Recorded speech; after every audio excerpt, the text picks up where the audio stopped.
જય માતાજી મિત્રો, તો કેરીની સિઝન શરૂ થઈ ગઈ છે અને બજારમાં એકદમ ટેસ્ટી મીઠી પાકી એવી કેરી બનવા માંડી છે અને જોતાં જ ખાવાનું મન થઈ જાય ને તેવી કેરીઓ મળવા માંડી છે. તો આજે આપણે તેનો જ ઉપયોગ કરીને કેરીની લચ્છી બનાવવાની છે, જે એકદમ બજાર જેવી જ બનશે.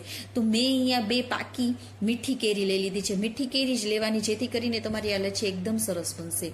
હવે તેને આપણે ધોઈ લેવાની છે સરસ રીતે, છાલ ઉતારી અને તેના આવી રીતે નાના નાના કટકા કરી અને એક મિક્સર જારમાં લઈ લેવાની છે અને બિલકુલ પણ પાણીનો ઉપયોગ કર્યા વગર તેને આપણે પીસી લેવાની છે.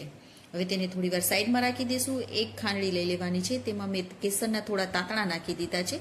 તેમાં થોડું પાણી એડ કરી અને તેને આવી રીતે પીસી લેશું, જેથી કરીને આપણું કેસરનું પાણી તૈયાર થઈ જશે. તમે આ કેસરના પાણીને આમાં નાખશો ને તો બિલકુલ બજાર જેવી જ તમારી આ બનશે લચ્છી.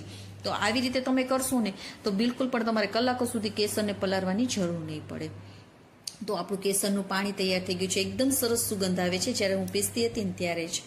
હવે મેં અહીંયા તાજું દહીં લઈ લીધું છે. આપણે તાજું દહીં જ લેવાનું છે, જેથી કરીને આપણી લચ્છી એકદમ સરસ બને. બિલકુલ પણ ખાટું દહીં નથી લેવાનું.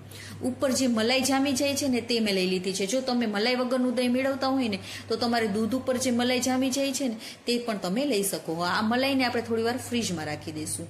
હવે જેમાં પણ તમારે લચ્છી બનાવી ને તે વાસણમાં આપણે આ દહીંને કાઢી લેવાનું છે. આપણે બિલકુલ પણ મિક્સરનો ઉપયોગ નથી કરવાનો અને બિલકુલ પણ આમાં પાણી પણ નથી નાખવાનું. હવે 4 મોટી ચમચી જેટલી મેં આમાં ખાંડ નાખી દીધી છે અને આપણે તેને ઝેરીને જ બનાવીશું, જેથી આપણે બજાર જેવી જ, બજારમાં જે લારી પર મળતી હોય ને તેવી જ તમારી આ લચ્છી બનશે.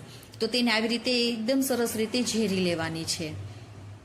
તો છે ને એકદમ સરળથી તમે આ બનાવી શકશો, બધાને ખૂબ જ પસંદ આવશે. તો આપણું આ દહીં પણ, જે ઘોળવું આપણે તેને કહીએ છીએ, તે પણ તૈયાર થઈ ગયું છે. તો તેમાંથી 3 થી 4 ચમચી આપણે અલગ કાઢી લેશું.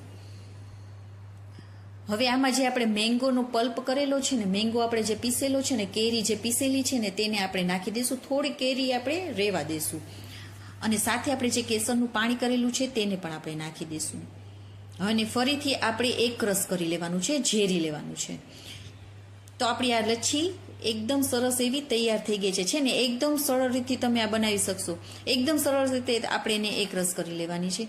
તો એકદમ સરસ એવી આપણી આ લચ્છી ફટાફટ બનીને તૈયાર થઈ જાય છે. બિલકુલ પણ આપણે તેમાં પાણીનો ઉપયોગ નથી કરવાનો, બિલકુલ પણ આપણે તેમાં બરફ પણ નહીં નાખીએ. હવે તેને થોડી વાર આપણે ફ્રીજમાં રાખી દઈશું. ઠંડી આપણે પીરસીશું.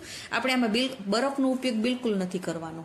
હવે મેં થોડી વાર તેને ફ્રીજમાં રાખી અને હવે આપણે તેને સર્વ કરવાની છે. તો આપણે જે મેંગોનો પલ્પ જે રાખી દીધો હતો ને તે પહેલાં નાખી દેવાનો 1 થી 2 ચમચી.